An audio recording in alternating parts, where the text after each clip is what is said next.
Hello friend, आज के इस वीडियो में हम लोग 10 क्वेश्चन देने वाले हैं। इस वीडियो के तहत आप लोग को हिस्ट्री का आज प्रैक्टिस सेट मिलने वाला है जो VVI इम्पोर्टेंट है। तो ये वीडियो आप लोग के लिए इम्पोर्टेंट है क्योंकि ऐसा सवाल आप लोग को एग्जाम में देखने को मिलता है। चलिए शुरू करते हैं। हम पहला क्वेश्चन आप लोग के बीच है कि इंडिका के लेखक कौन हैं। इंडिका के लेखक कौन हैं? आपके ऑप्शन है कौटिल्य, मेगास्थनीज, बाणभट्ट और हरिसेन। देखिए इंडिका के लेखक आप लोग को एग्जाम में देखने को मिल सकता है। इंडिका के लेखक मेगास्थनीज थे। दूसरा प्रश्न है अपने स्वयं के खर्चे पर सुदर्शन झील का मरम्मत किसने करवाई थी? खर्चे पर सुदर्शन झील का मरम्मत किसने करवाई थी? देखिए ऑप्शन अशोक, कनिष्क, रुद्रदामन और स्कंदगुप्त है। अपने स्वयं के खर्चे पर सुदर्शन झील जहाँ भी आवे आप लोग का आंसर होना चाहिए रुद्रदामन। रुद्रदामन जो था वो सुदर्शन झील का निर्माण करवाया था। तो इस चैनल को सब्सक्राइब करना ना भूलिएगा। चलिए बढ़ते हैं हम अपने अगले प्रश्न पर। नेक्स्ट क्वेश्चन है प्रयाग प्रशस्ति के संबंध किस गुप्त शासक से है? प्रयाग प्रशस्ति के संबंध किस गुप्त शासक से है? देखिए अब डायरेक्ट आप लोग को आंसर मिलने वाला है। प्रयाग प्रशस्ति जो है वो समुद्रगुप्त से संबंधित है। समुद्रगुप्त इस प्रश्न का सही जवाब होगा। भारत का सबसे प्राचीनतम लिपि कौन सी थी? देखिए सबसे प्राचीनतम लिपि अगर पूछे तो सबसे प्राचीनतम लिपि जो थी वो ब्राह्मी लिपि थी। विश्व में पाई जाने वाली पहली धातु कौन सी थी? देखिए विश्व में पहली धातु कौन सी थी? ये धातु जो थी वो चांदी धातु थी। शक संवत की शुरुआत कब से मानी जाती है? शक संवत की शुरुआत कब से माना जाती है? देखिए कनिष्क ने शक संवत का आरंभ किया था और ये 78 ईस्वी में किया था। ये आप लोग के लिए VVI इंपॉर्टेंट क्वेश्चन है। सारा प्रश्न जो मिलेगा वो VVI इंपॉर्टेंट है। तो इसी तरह नेक्स्ट क्वेश्चन आप लोग के बीच है। प्राचीन भारत में उदंतपुरी विश्वविद्यालय कहाँ स्थित है? देखिए प्राचीन भारत में उदंतपुरी विश्वविद्यालय कहाँ स्थित था? तो उदंतपुरी जो है वो मगध में स्थित था।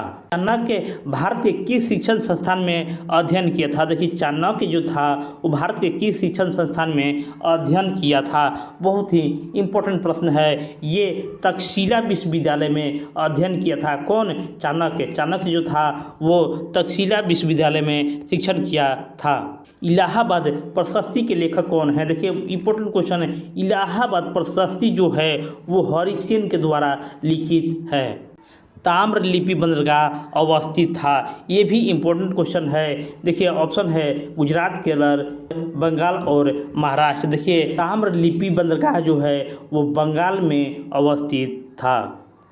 रथ मूसल नामक आक्रामक यंत्र का प्रयोग किस जनपद में पहले बार किया गया? देखिए किस जनपद में पहली बार किया गया था? देखिए ये जो था मगध राज्य में देखिए रथ मूसल नामक आक्रामक यंत्र पहली बार प्रयोग किया गया था। पाटलिपुत्र नगर की स्थापना उदयन ने किया था। वह किस नदी के संगम पर किया था? देखिए किस नदी के संगम पर किया था? गंगा, सोन, पुन सभी। अगर पाटलिपुत्र नगर के पूछे तो इनमें से सभी के संगम पर किया था। इसमें गंगा भी था, सोन भी, पुन भी, तीनों के संगम स्थान पर पटना का स्थापना हुआ था। पाटलिपुत्र को किस राजा ने सर्वप्रथम अपनी राजधानी बनाई थी? देखिए सर्वप्रथम अपनी राजधानी किस राजा ने बनवाई थी?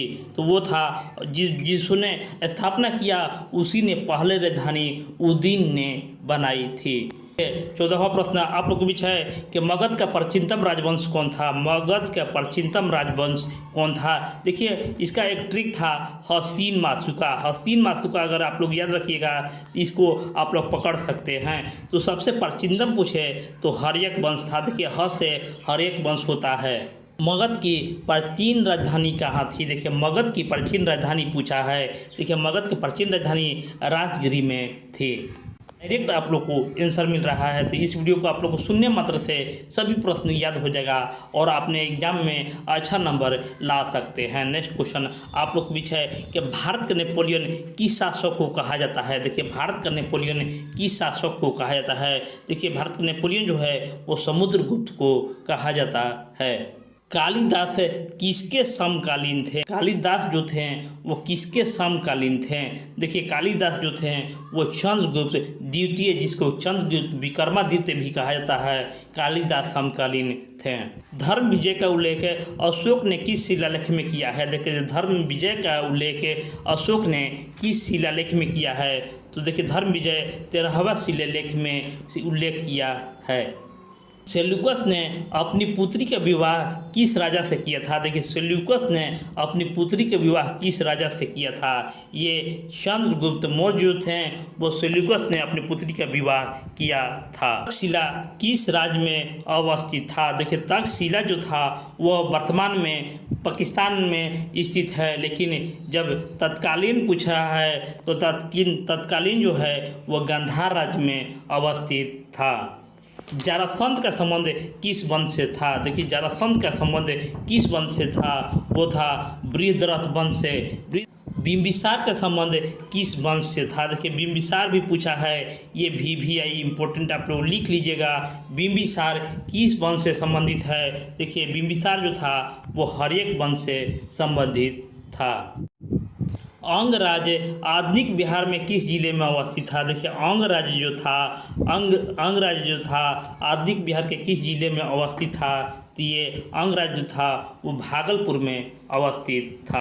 जीवक की ख्याति किस रूप में थी? जीवक की ख्याति किस रूप में थी? देखिए जीवक की ख्याति वैद्य रूप में थी। जीवक एक वैद्य थे। जो अभी तक इस वीडियो को लाइक नहीं किए हैं वो एक लाइक जरूर कर दीजिएगा। चलिए नेक्स्ट क्वेश्चन आप लोग के बीच है कि जीवक कहाँ का रहने वाला था? जीवक कहाँ का रहने वाला था? देखिए जीवक जो है वो राजगृह का रहने वाला था। राजगृह इस प्रश्न का सही जवाब होगा। आप लोग इसको याद जरूर कर लीजिएगा क्योंकि ये आप लोग को एग्जाम में भी एक क्वेश्चन है। चलिए बढ़ते हैं हम अपने अगले प्रश्न पर। जीवक ने वैद्य की शिक्षा कहाँ से पाई थी? जीवक ने वैद्य की शिक्षा कहाँ से पाई थी? देखिए जीवक ने वैद्य की शिक्षा जो है वह तक्षशिला से प्राप्त की थी। नेक्स्ट क्वेश्चन हम लोग देखेंगे, अशोक द्वारा प्रचारित बौद्ध धर्म कहाँ प्रचलित हुआ था? देखिए अशोक द्वारा प्रचारित जो बौद्ध धर्म कहाँ प्रचलित हुआ था? तो इसका जो उत्तर होगा श्रीलंका, क्योंकि अशोक ने अपने पुत्र और पुत्री दोनों को श्रीलंका प्रचार के लिए भेजा था। अशोक के कुल कितने अभिलेख अभी तक प्राप्त हो गए हैं? देखिए अशोक के कितने अभिलेख अभी तक प्राप्त हुए हैं? देखिए इसका जो उत्तर होगा अशोक के अभी तक 44 अभिलेख प्राप्त हुए हैं। उत्तरी पश्चिमी भारत से प्राप्त अशोक के अभिलेखों में से लिपि का प्रयोग किया जाता था। देखिए उत्तरी पश्चिमी भारत में कौन से लिपि का प्रयोग किया जाता था? देखिए पूछ रहा है उत्तरी पश्चिमी भारत से। देखिए इसका जो उत्तर होगा खरोष्टी लिपि में अशोक का लिपि का प्रयोग किया जाता था। देखिए ये प्रश्न आप लोग को इम्पोर्टेंट होने वाला है। किस गुप्त शासक को सिक्के पर बीड़ा बजाते हुए दिखाया गया है? सिक्कों पर बीड़ा बजाते हुए किस शासक को दिखाया गया है? इम्पोर्टेंट भी एक क्वेश्चन है, आप लोग इसको लिख लीजिएगा जरूर। इस क्वेश्चन आने वाला है। समुद्रगुप्त इस प्रश्न का सही जवाब होगा। नालंदा विश्वविद्यालय के छात्र थे। देखिए नालंदा विश्वविद्यालय के छात्र कौन थे? फयान, हेनसांग, हर्ष्या, कुमार गुप्त। देखिए नालंदा विश्वविद्यालय के छात्र हेनसांग थे जो हर्षवर्धन के शासनकाल में भारत आए हुए थे। वो 6वीं शताब्दी में आए हुए थे, ये भी आप लोग को याद रखना है। अर्थशास्त्र की रचना कब हुई थी? अर्थशास्त्र की रचना कब हुई थी? इम्पोर्टेंट क्वेश्चन है। 3री शताब्दी ईसा पूर्व में अर्थशास्त्र की रचना की गई थी। देखिए अर्थशास्त्र में कितने प्रकार के विवाहों का उल्लेख मिलता है? अर्थशास्त्र में कितने प्रकार के विवाहों का उल्लेख मिलता है? देखिए ये 8 प्रकार के विवाहों का उल्लेख अर्थशास्त्र में मिलता है। इस चैनल को आप लोग सब्सक्राइब भी जरूर करते रहिएगा और इस वीडियो को जरूर शेयर कर दीजिएगा। चलिए नेक्स्ट क्वेश्चन आप लोग के बीच है, भारतीय इतिहास के कौन से काल को स्वर्ण काल कहलाता है? कौन सा काल जो है उसको स्वर्ण काल कहा जाता है? तो ये गुप्त काल। देखिए गुप्त काल को भारतीय इतिहास का स्वर्ण काल कहा जाता है। प्राचीन नालंदा विश्वविद्यालय के संस्थापक कौन थे? प्राचीन नालंदा विश्वविद्यालय के संस्थापक कौन थे? देखिए ये कुमार गुप्त प्राचीन नालंदा विश्वविद्यालय के संस्थापक थे। पंचतंत्र की रचना किसने की थी? पंचतंत्र की रचना विष्णु शर्मा ने की थी। एकदम ऑनलाइनर जैसा आप लोग को मिलेगा, लाइक करते रहिएगा। चलिए बढ़ते हम अपने अगले प्रश्न पर। गुप्त संवत कब और किसके द्वारा शुरू किया गया था? गुप्त संवत कब और किसके द्वारा शुरू किया गया था? देखिए गुप्त संवत जो है वो चंद्रगुप्त प्रथम 319 से 20 के बीच ये गुप्त संवत को चलाया गया था। देखिए ये एनसीईआरटी बुक से लिया गया है, एनसीईआरटी बुक से हमने आज आप लोग के बीच लाया है। तो ये जो क्वेश्चन है आप लोग को अगर टीचर जो एग्ज़ाम देने वाले हैं वो भी इस वीडियो को देख सकते हैं, उनको भी इससे लाभ मिलने वाला है। नेक्स्ट क्वेश्चन आप लोग के बीच है कि बाणभट्ट की रचना कादम्बरी के किसके शासनकाल में वर्णन है? किसका शासनकाल का वर्णन है? देखिए ये कादम्बरी में हर्षवर्धन का वर्णन है। किस अभिलेख में सती प्रथा का उल्लेख मिलता है? किस अभिलेख में सती प्रथा का उल्लेख मिलता है? देखिए बहुत ही इम्पोर्टेंट प्रश्न है। सती प्रथा का उल्लेख एरन अभिलेख में मिलता है। मेगास्थनीज किस भारतीय शासक के दरबार में आया था? मेगास्थनीज जो था वो किस भारतीय शासक के दरबार में आया था? देखिए ये चंद्रगुप्त मौर्य के दरबार में मेगास्थनीज आया था। चीनी यात्री फाहियान किस शासक के काल में भारत आया था? चीनी यात्री फाहियान जो था वो किसके काल में भारत आया हुआ था? ये भी इम्पोर्टेंट क्वेश्चन है। ये होगा चंद्रगुप्त विक्रमादित्य के शासनकाल में ये फाहियान जो है वो भारत आया हुआ था। कलिंग युद्ध का वर्णन किसके अभिलेख में किया गया था? देखिए ये क्वेश्चन आप लोग को याद रखना है। कलिंग युद्ध का वर्णन किस अभिलेख में किया गया है? देखिए इसका जो सही जवाब होगा ऑप्शन डी, 13वें शिलालेख में कलिंग युद्ध का वर्णन किया गया है। किस यूनानी शासक के राजदूत के रूप में पाटलिपुत्र आया था? देखिए बहुत ही इम्पोर्टेंट प्रश्न है। मेगास्थनीज किस यूनानी शासक के राजदूत के रूप में पाटलिपुत्र आया हुआ था? ये सेल्यूकस निकेटर के राजदूत के रूप में पाटलिपुत्र आया हुआ था। भारत का प्राचीनतम ज्ञात अभिलेख कौन सा है? देखिए भारत का प्राचीनतम ज्ञात अभिलेख कौन सा है? ये भी आप लोग को आना चाहिए। ये आप लोग को बोगाज कोई अभिलेख भारत का प्राचीनतम ज्ञात अभिलेख में से एक है। द्वितीय नगरीकरण में नगरों को क्या कहा जाता है? द्वितीय नगरीकरण में नगरों को क्या कहा जाता है? देखिए ये लौह युगीन नगर इसको कहा जाता है। आर्यभट्ट कहाँ का वासी था? आर्यभट्ट था जो कहाँ का निवासी था? देखिए ये भी इम्पोर्टेंट क्वेश्चन है। आर्यभट्ट जो है वो पटना, जिसको हम लोग तरेगना कहते हैं, जिसको शॉर्ट में मसौढ़ी कहते हैं। मसौढ़ी भी इसको कह सकते हैं कि मसौढ़ी में इसका केंद्र था। आर्यभट्ट मसौढ़ी का निवासी था। चंद्रगुप्त मौर्य के काल में कलिंग की राजधानी कहाँ थी? देखिए कलिंग की राजधानी कहाँ थी? इसका भी उत्तर होगा तोसली। तोसली कलिंग की राजधानी थी। इसने लिखा वास्तविक सुकर्म वह है जिससे प्रजा सुखी तथा प्रसन्न हो। किसने लिखा? देखिए ये क्वेश्चन जो है आप लोग को आना चाहिए। ये कौटिल्य ने लिखा था वास्तविक सुकर्म वह है जिससे प्रजा सुखी तथा संपन्न है। राजगिरी का नगर बधू का क्या नाम था? राजगिरी का नगर बधू का क्या नाम था? देखिए ये इसका जो उत्तर होगा सालवती। राजगिरी का नगर बधू के नाम सालवती था। नेक्स्ट क्वेश्चन, अशोक कौन से बौद्ध भिक्षु के प्रभाव में आकर बौद्ध धर्म का समर्थक बन गया था? देखिए अशोक कौन बौद्ध भिक्षु के प्रभाव में आकर बौद्ध धर्म का समर्थक बन गया था, यानी अपना लिया था? तो इसका उत्तर जो हो जाएगा उपगुप्त बौद्ध भिक्षु था, उसके प्रभाव में आकर बौद्ध धर्म अशोक ने अपना लिया था। राय बहादुर दयाराम साहनी ने कहाँ उत्खनन करवाया था? आपके ऑप्शन है ए मोहनजोदड़ो में, बी हड़प्पा में, सी लोथल में और डी कालीबंगा में। देखिए दयाराम साहनी जब कहे तो ऑप्शन बी हड़प्पा हो जाएगा। और उसको याद करने के लिए ट्रिक है हारा जो होगा वो हड़प्पा से राय आप लोग याद रखिएगा कि राय बहादुर राम साहनी जो दयाराम साहनी जो है वो हड़प्पा से संबंधित है। इस तरीक़े से आप लोग याद रख सकते हैं। नेक्स्ट क्वेश्चन आप लोग के बीच है, मोहनजोदाड़ो की खोज 1922 ईस्वी में किसने की। देखिए मोहनजोदाड़ो की बात करें तो देखिए हम लोग पढ़ें कि दयाराम साहनी जो है हड़प्पा ने किया था, तो मोहनजोदाड़ो जो है वो राखल दास बनर्जी ने 1922 ईस्वी में किया था। पशुपति महादेव की मुहर में निम्न में से कौन सा जानवर नहीं पाया गया है।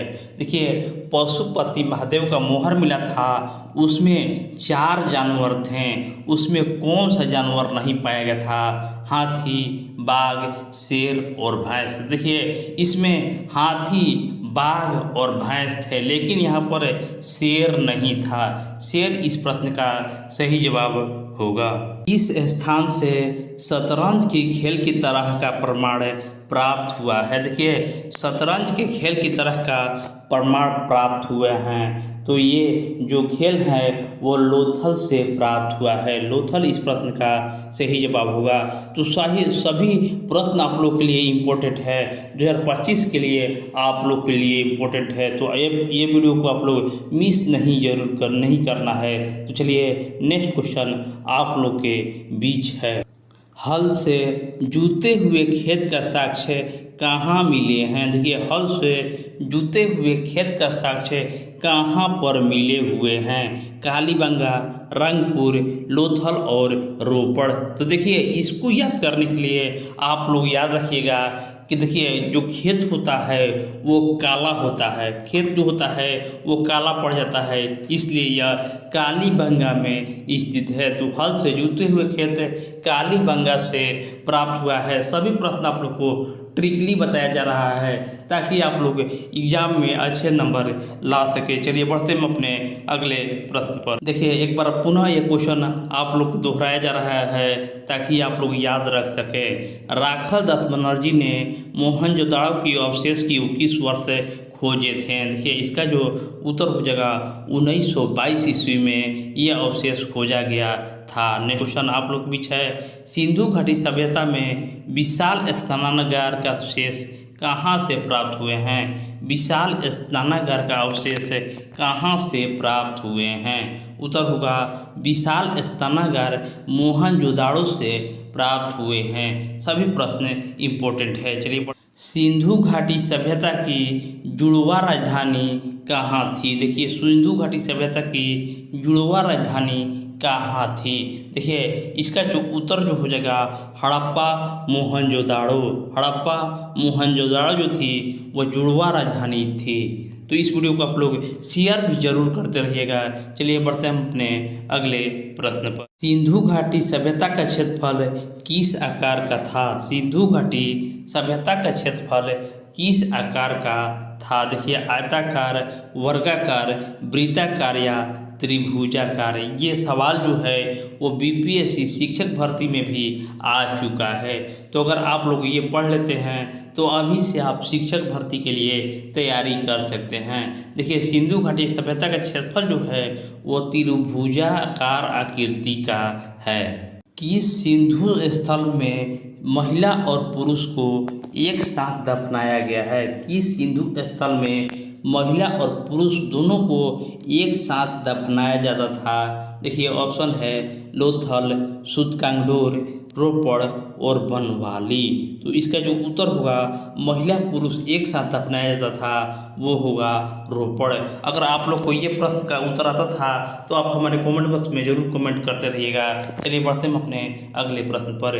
तो सिंधु घाटी सभ्यता में समाज का स्वरूप क्या था। समाज का स्वरूप क्या था। देखिए ये प्रीवियस ईयर का क्वेश्चन है सब सिंधु घाटी सभ्यता का समाज का स्वरूप क्या था। तो समाज का स्वरूप मातृसत्तात्मक था, क्योंकि यहाँ पर नर्तकी का मूर्ति और बहुत सारे महिला की मूर्ति मिला हुआ है, इसीलिए मातृसत्तात्मक स्वरूप माना गया था। सिंधु घाटी सभ्यता किसके समकालीन नहीं मानी जाती है। देखिए सिंधु घाटी सभ्यता किसके समकालीन नहीं मानी जाती है। चीन की सभ्यता, मिस्र की सभ्यता, मेसोपोटामिया की सभ्यता या क्रीट का सभ्यता। तो देखिए सिंधु घाटी सभ्यता जो है वो चीन की सभ्यता का समकालीन नहीं मानी जाती है। सिंधु सभ्यता का किस देश के साथ व्यापारिक संबंध नहीं था? सिंधु सभ्यता का किस देश के साथ व्यापारिक संबंध नहीं था? देखिए इसका जो उत्तर होगा चीन के साथ सिंधु घाटी सभ्यता का कोई भी व्यापारिक संबंध नहीं था। सिंधु वासियों के प्रमुख देवता कौन थे? सिंधु वासियों का प्रमुख देवता कौन थे?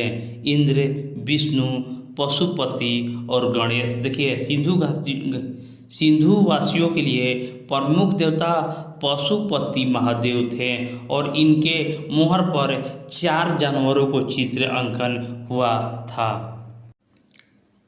सिंधु सभ्यता का बंदरगाह नगर कौन था? इम्पोर्टेंट क्वेश्चन है, सिंधु सभ्यता का बंदरगाह नगर कौन था? कमेंट बॉक्स में इसका जवाब जरूर देते रहिएगा। ऑप्शन है हड़प्पा, मोहनजोदाड़ो, कालीबंगा और लोथल। तो देखिए बंदरगाह नगर जो था वो लोथल था। लोथल इस प्रश्न का सही जवाब होगा। क्वेश्चन को रिपीट किया जा रहा है ताकि आप लोग अच्छी तरह से याद रख सकें। सिंधु सभ्यता में नर्तकी की मूर्ति कहाँ से मिली है? नर्तकी की मूर्ति जो है कहाँ से मिली है?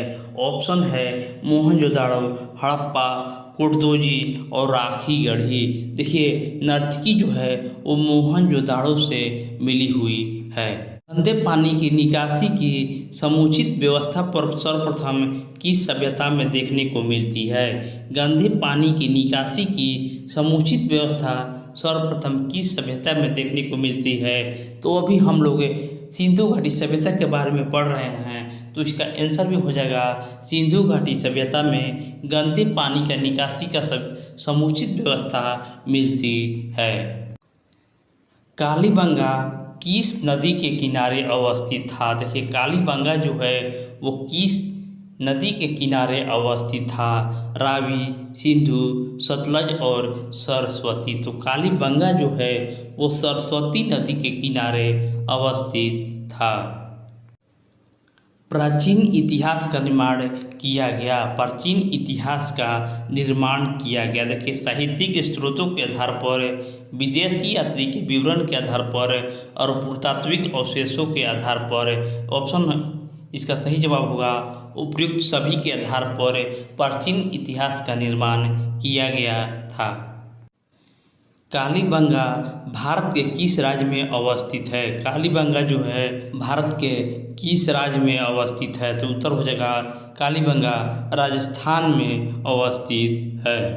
मोहनजोदाड़ो किस भाषा का शब्द है? मोहनजोदाड़ो जो है वो किस भाषा का शब्द है? हिंदी, सिंधी, उर्दू और फारसी। देखिए मोहनजोदाड़ो जो है अभी वर्तमान में पाकिस्तान में स्थित है, तो वहाँ पर सिंधु नदी के होने के कारण सिंधी भाषा का मोहनजोदाड़ो शब्द है।